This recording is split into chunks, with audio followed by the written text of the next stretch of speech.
নমস্কাৰ বন্ধুসকল, আজি আকৌ এটা গুৰুত্বপূৰ্ণ ভিডিঅ'লৈ সকলোকে স্বাগতম জনাইছোঁ।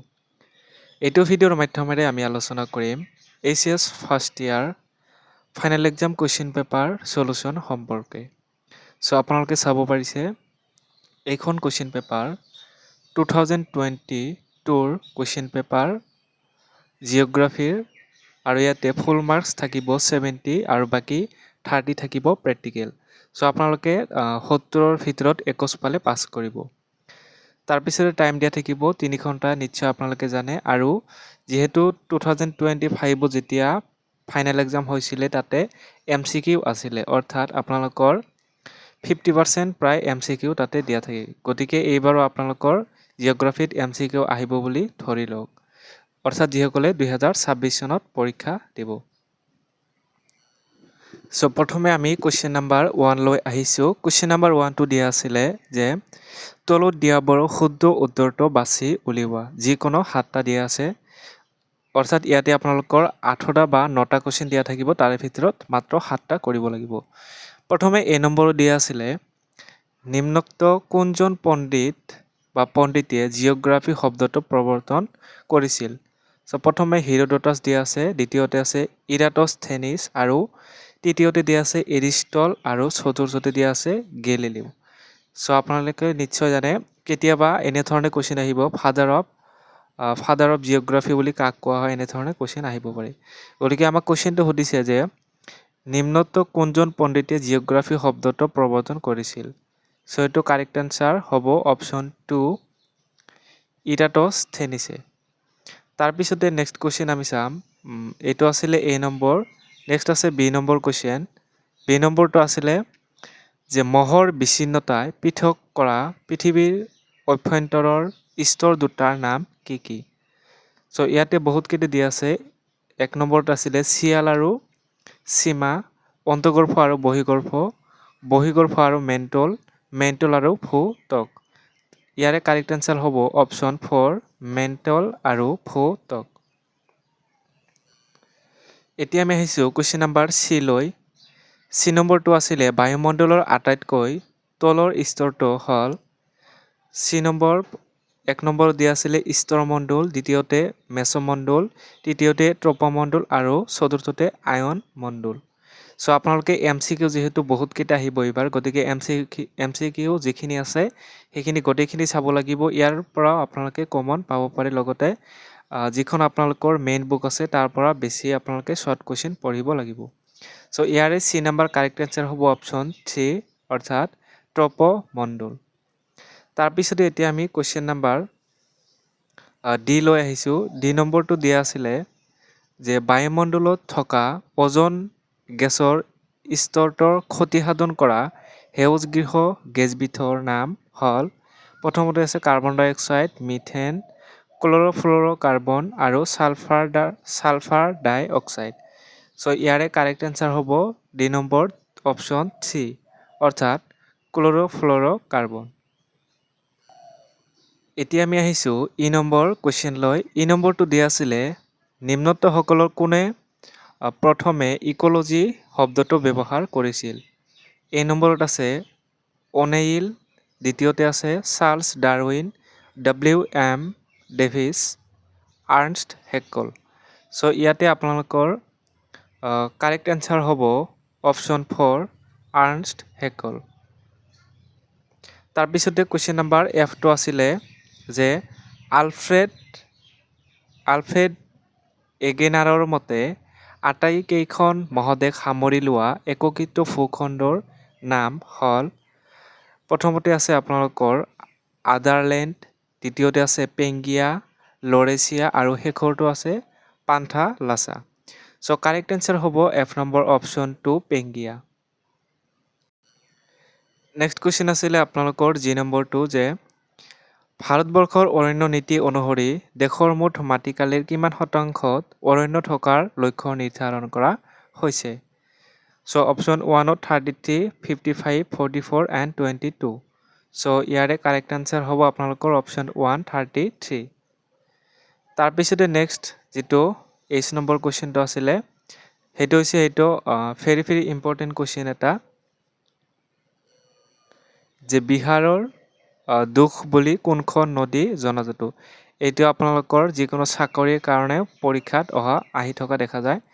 গতিকে এইটো আপোনালোকে ভালদৰে মনত ৰাখিব।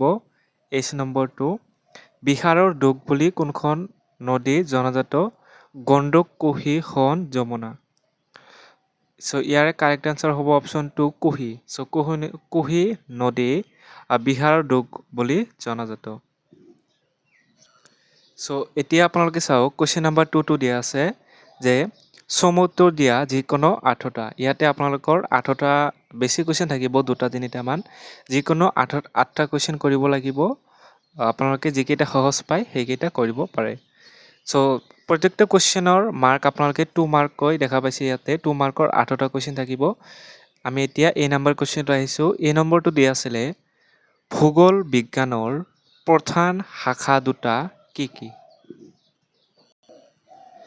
আপোনালোকে চাওক ভূগোল বিজ্ঞানৰ প্ৰধান শাখা দুটা হৈছে ভূগোল বা ভৌতিক ভূগোল বুলি ক'ব পাৰে আপোনালোকে। তাৰপিছতে দ্বিতীয়টো হৈছে মানৱ ভূগোল। নেক্সট কুৱেশ্যন বি নম্বৰটো আছিলে সমুদ্ৰ জলৰ লৱণতাত প্ৰভাৱ পেলোৱা যিকোনো দুটা কাৰকৰ নাম উল্লেখ কৰা। আপোনালোকে চাওক যে সমুদ্ৰ জলৰ লৱণতাত প্ৰভাৱ পেলোৱা দুটা কাৰক হৈছে বাষ্পীভৱন আৰু দ্বিতীয়টো হৈছে বৰষুণ। তাৰপিছতে এতিয়া আমি নেক্সট কুৱেশ্যন চি নম্বৰ লৈ আহিছোঁ।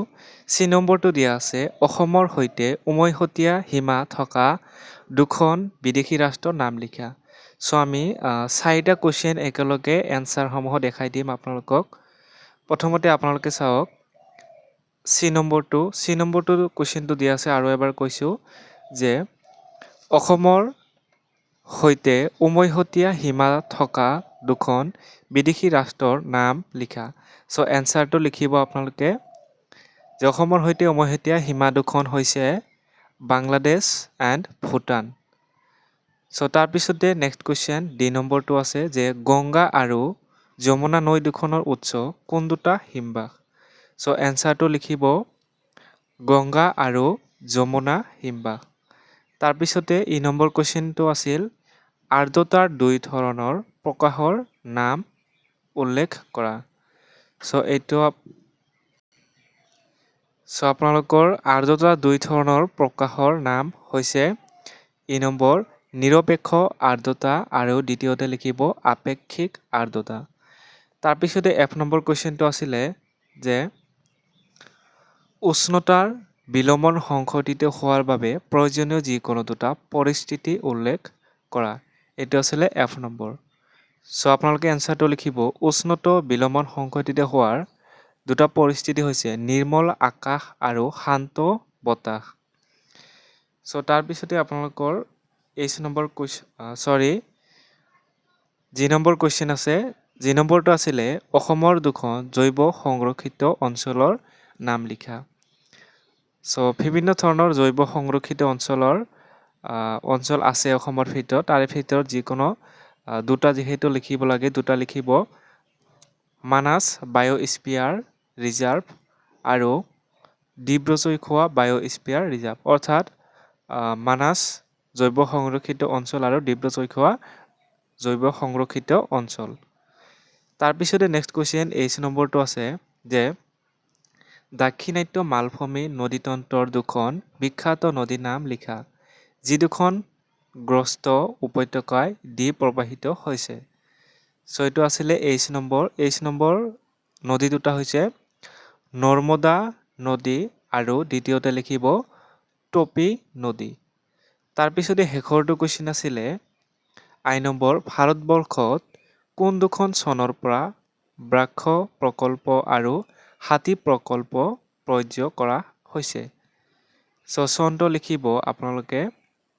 শেষৰটো কুৱেশ্যন এইটো আছিলে প্ৰজেক্ট টাইগাৰ 1973 চন আৰু প্ৰজেক্ট এলিফেণ্টটো হ'ব অৰ্থাৎ হাতীটোৰ হৈছে 1992 চন। এতিয়া আমি এনচাৰখিনি দেখুৱাই দিছোঁ। প্ৰথমতে আপোনালোকৰ প্ৰথমতে আপুনি বি নম্বৰটো চাওক। বি নম্বৰটো সমুদ্ৰ জলৰ লৱণতাৰ প্ৰভাৱ পেলোৱা দুটা কাৰক আছিলে অসমৰ সৈতে উমৈহতীয়া সীমা থকা দুখন বিদেশী ৰাষ্ট্ৰৰ নাম আছিলে। তাৰপিছতে দুই নম্বৰ আছিলে গংগা আৰু যমুনা নৈৰ উৎস হিমবাহ দুটা। তাৰপিছতে ই নম্বৰ আৰ্দ্ৰতাৰ দুটা প্ৰকাশভংগী আছিলে। তাৰপিছতে এফ নম্বৰ উষ্ণতা বিলম সংঘটিত হোৱাৰ দুটা পৰিস্থিতি আছিলে। তাৰপিছতে অসমৰ দুখন জৈৱ সংৰক্ষিত অঞ্চল। এইচ নম্বৰ আছিলে দাক্ষিণাত্য মালভূমিৰ গ্ৰস্ত উপত্যকাৰ প্ৰৱাহিত নদী দুটা। ভাৰতবৰ্ষত ব্ৰাক্ষ প্ৰকল্প আৰু হাতী প্ৰকল্প আৰম্ভ চন, অৰ্থাৎ বাঘ আৰু হাতী যিটো দুটা চন লিখিব দিছিলে সেইটো ইতিমধ্যে দিছোঁ। এইখিনি আছিলে আপোনালোকৰ 2 মাৰ্কৰ কুৱেশ্যনৰ সমাধান।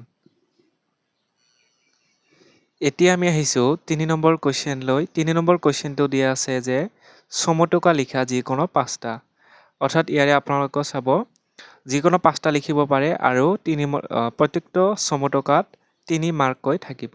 প্ৰথমটো আছিলে এ নম্বৰ ভাৰতৰ বান সমস্যা।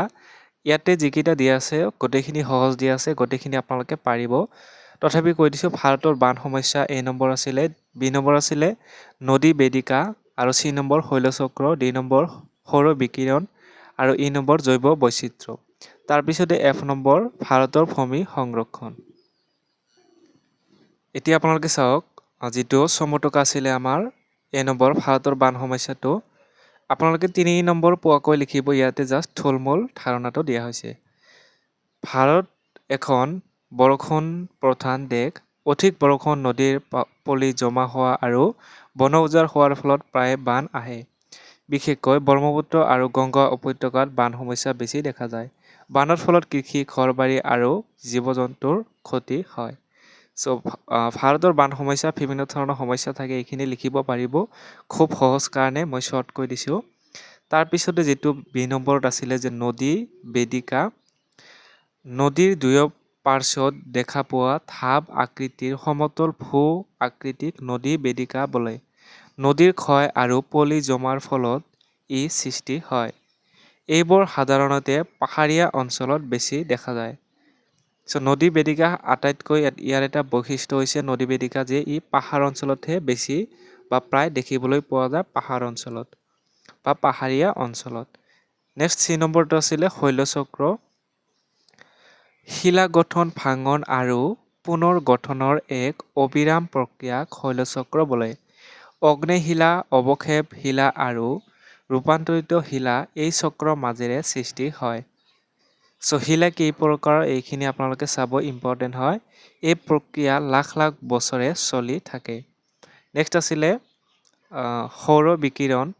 সূৰ্যৰ পৰা পৃথিৱীলৈ অহা তাপ আৰু পোহৰ শক্তিক সৌৰ বিকিৰণ বোলে।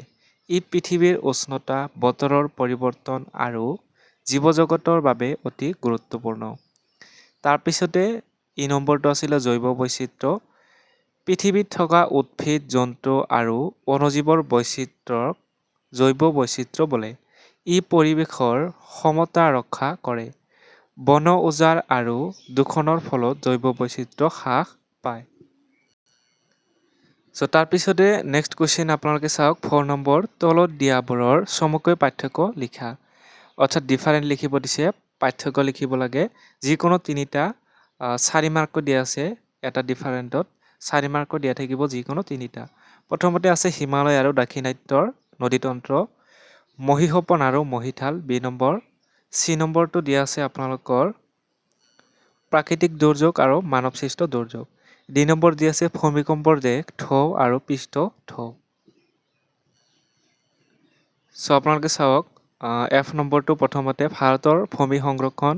এইটো বাকী আছিলে আপোনালোকৰ 3 নম্বৰ ভাৰতৰ ভূমি সংৰক্ষণ, এইটো চাই ল'ব। এতিয়া আমি 4 নম্বৰৰ যিখিনি পাৰ্থক্য দিয়া আছে এইখিনি আমি থুলমূলভাৱে আলোচনা কৰিম। প্ৰথমতে চাওক হিমালয় আৰু দাক্ষিণাত্য নদীতন্ত্ৰ। প্ৰথমতে চাওক এইখিনি যিখিনি দিয়া আছে, আচলতে পাৰ্থক্যখিনি অলপ ভালদৰে লিখিব লাগে। ইয়াতকৈ শ্বৰ্টকৈ দেখুৱাই দিয়া হৈছে। হিমালয় নদী এফালে লিখিব আৰু আনফালে লিখিব দাক্ষিণাত্য নদী। হিমালয় নদী বৰফ আৰু বৰষুণে পুষ্ট সৰ্বদা প্ৰৱাহমান দীঘল নদী। তাৰপিছতে লিখিব দাক্ষিণাত্য নদী হৈছে বা আনহাতে দাক্ষিণাত্য নদী হৈছে মুখ্যত বৰষুণে পুষ্ট। তাৰপিছতে লিখিব মধ্যমীয় আৰু তুলনামূলক সৰু বা তুলনামূলকভাৱে সৰু। কিন্তু এইটো চাব আপোনালোকে হিমালয় নদী হৈছে দীঘল নদী, আনহাতে দাক্ষিণাত্য নদী হৈছে তুলনামূলকভাৱে সৰু। এইখিনি আপোনালোকে লিখিব। এনেধৰণে আচলতে পাৰ্থক্য কেনেদৰে লিখিব লাগে সেইখিনি আপোনালোকে নিয়মখিনি ব্যৱহাৰ কৰি পাৰ্থক্য লিখিব। নেক্সট এতিয়া আমি আহিছোঁ বি নম্বৰলৈ। বি নম্বৰ আছে মহীসোপান আৰু মহীঢাল। মহীসোপান হৈছে সমতল অংশ, গভীৰতা কম আৰু সম্পদে সমুদ্ৰ। তাৰপিছতে মহীঢাল হৈছে ধাৰা ঢাল, গভীৰতা অধিক আৰু গভীৰ সাগৰলৈ নামি যায়। তাৰপিছতে একেবাৰে সহজ আৰু যিটো আমি লংভাৱে লিখিব পাৰিম সেইটো হৈছে প্ৰাকৃতিক দুৰ্যোগ আৰু মানৱসৃষ্ট দুৰ্যোগ। প্ৰাকৃতিক দুৰ্যোগ প্ৰকৃতিৰ ফলত ঘটে, আনহাতে মানৱসৃষ্ট দুৰ্যোগ মানুহৰ কাৰ্যৰ ফলত ঘটে। প্ৰাকৃতিক দুৰ্যোগ ভূমিকম্প, বান আদি, আনহাতে মানৱসৃষ্ট দুৰ্যোগ যেনে দূষণ, প্ৰদূষণ, যুদ্ধ আদি। আনহাতে প্ৰাকৃতিক দুৰ্যোগ হৈছে নিয়ন্ত্ৰণ কঠিন, কিন্তু মানৱসৃষ্ট দুৰ্যোগ হৈছে নিয়ন্ত্ৰণ সম্ভৱ। যিহেতু এইটো মানুহৰ দ্বাৰা সৃষ্টি কৰা হৈছে, সেইকাৰণে ইয়াক সম্ভৱ বুলি কোৱা হৈছে। নেক্সট ডি নম্বৰটো আছিলে body wave and surface wave. ভিতৰেদি প্ৰৱাহিত, গতি বেছি আৰু ক্ষতি কম। আনহাতে ছাৰফেচ ৱেভ হৈছে পৃষ্ঠত প্ৰৱাহিত, গতি কম আৰু ক্ষতি অধিক। এতিয়া আপোনালোকে চাওক 5 নম্বৰ কুৱেশ্যনটো। 5 নম্বৰ কুৱেশ্যনটো দি আছে বিচনী ভৱন বুলিলে কি বুজা? বিচনী ভৱন কেই প্ৰকাৰৰ বৰ্ণনা কৰা। আপোনালোকে চাওক বিচনী ভৱন হৈছে ভূপৃষ্ঠৰ ইয়াৰ আগতে আপোনালোকে মনত ৰাখিব যিহেতু ইয়াতে 5 মাৰ্ক আছে, ঠিক আছে। এই যিটো কুৱেশ্যন এই কুৱেশ্যনটো আপোনালোকৰ 5 মাৰ্কৰ, গতিকে অলপ বহলাই লিখিব লাগিব। সেইকাৰণে চাব বিচনী ভৱন হৈছে ভূপৃষ্ঠৰ শিলাসমূহ নিজ স্থানতে প্ৰাকৃতিক আৰু মানৱ প্ৰভাৱিত প্ৰক্ৰিয়াৰ দ্বাৰা খণ্ড বিখণ্ড হোৱা কাৰ্য। এই প্ৰক্ৰিয়াত কোনো বাহক কাৰ্য জড়িত নাথাকে। তাৰপিছতে আৰু চাব বিচনী ভৱনক সাধাৰণতে 3 প্ৰকাৰত ভাগ কৰা হয়। ভৌতিক বিচনী ভৱন, যিহেতু আপোনালোকৰ বিচনী ভৱন 3টা কি প্ৰথমে সেইখিনি জানি ল'ব, তাৰপিছতে ইয়াৰ বিষয়ে অলপ লিখাৰ চেষ্টা কৰিব। যেনে প্ৰথমতে আছে ভৌতিক বিচনী ভৱন।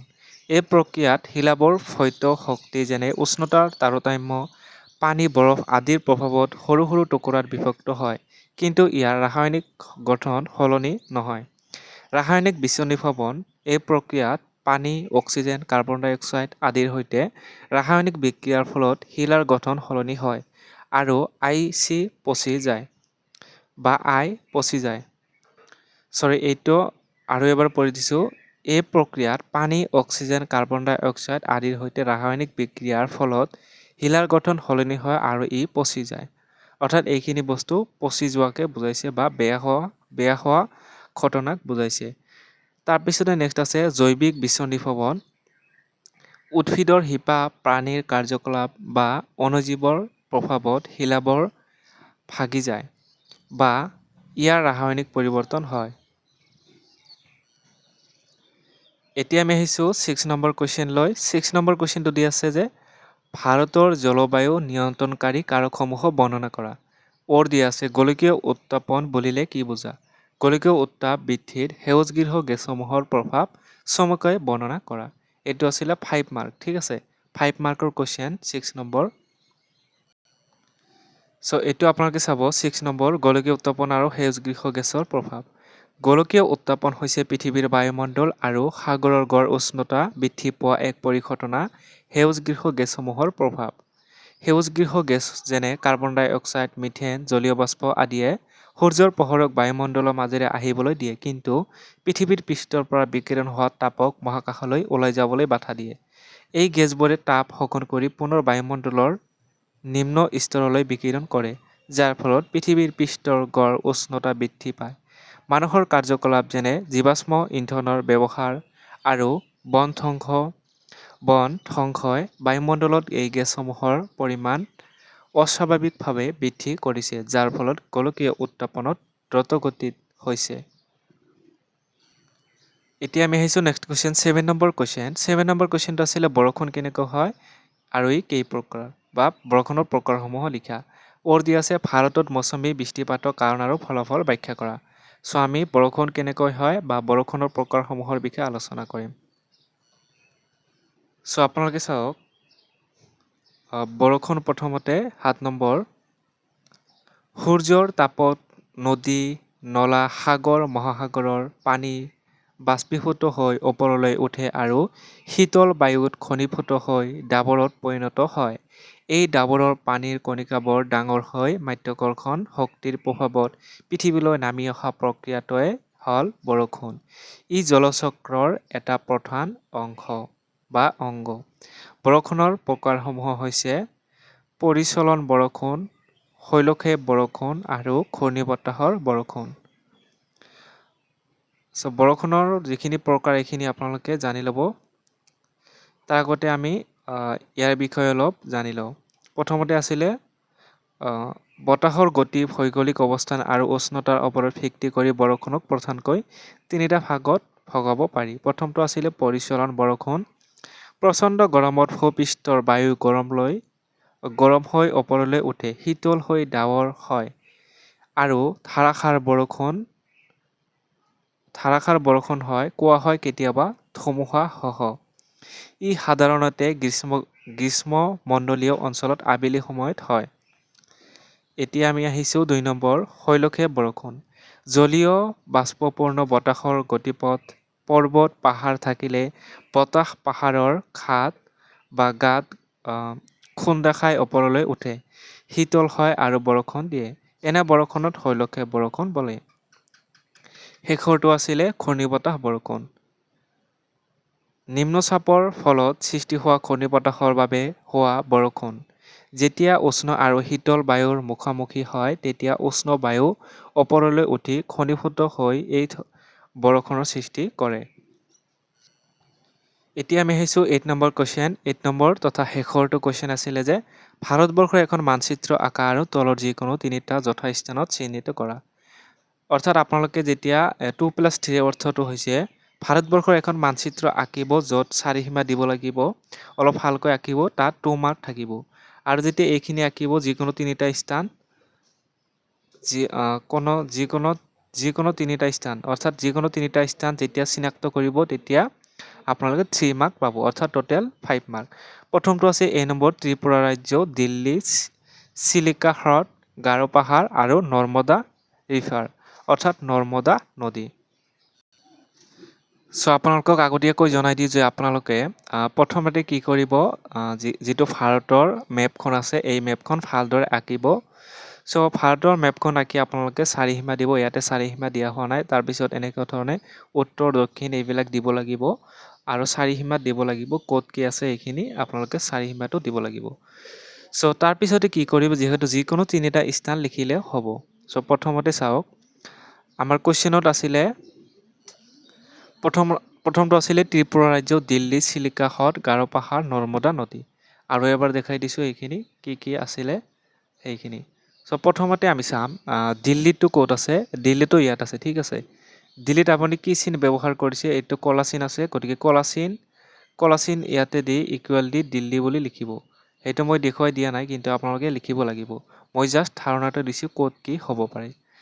চ' দিল্লীটো আছে, তাৰপিছত নৰ্মদা ৰিভাৰ, যিটো নৰ্মদা নদী কোনফালে এইটো দেখুৱাই দিছোঁ। আৰু চিল্ক হ্ৰদ, চিলিকা লেক, এইটো আছিলে যিকোনো 3টা, যিহেতু 1, 2, 3টা চিল্কা হ্ৰদ এইখিনি ঠাইত আছে, ঠিক আছে। এইটো আপোনালোকে দেখুৱাই দিব, নাইবা আপোনালোকে ক'ৰবাত লিখি আস্তানিও দেখাই দিব পাৰি যে ক'ত কি আছে। তাৰপিছতে আপোনালোকৰ যিটো আছিলে আৰু এটা আছে, চাব ইয়াতে যিহেতু দিল্লী আমি পাইছোঁ, চিলিকা হ্ৰদ পাইছোঁ আৰু নৰ্মদা নদী পাইছোঁ। এই নম্বৰ চাওক, ত্ৰিপুৰা ৰাজ্য। ত্ৰিপুৰা ৰাজ্যটো আমি পাইছোঁ ইয়াতে, ত্ৰিপুৰা ৰাজ্য এইটো দিয়া আছে ত্ৰিপুৰা, নৰ্মদা, দিল্লী আৰু চিল্ক লেক, এইখিনি আমি পালোঁ। চ' গাৰো পাহাৰটো চাই ল'ব আপোনালোকে, যিকোনো 3টা যিহেতু লিখিব দিছিলে ইয়াতে দিয়া হৈছে। আৰু যদি মেপ অঁকাৰ নিৰ্দিষ্ট নিয়ম আছে, যদি লাগে কমেণ্ট কৰি জনাব, মই দেখুৱাই দিম। চ' ইয়াতে আপোনালোকৰ কোনখিনি ঠাইত কি হ'ব এইখিনি দেখুৱাই দিছোঁ। চ' এইখিনি আছিলে আপোনালোকৰ ভিডিঅ'টো ভাল লাগিলে শ্বেয়াৰ কৰিব, লাইক কৰিব আৰু আমাৰ চেনেলটো ছাবস্ক্ৰাইব কৰি ল'ব।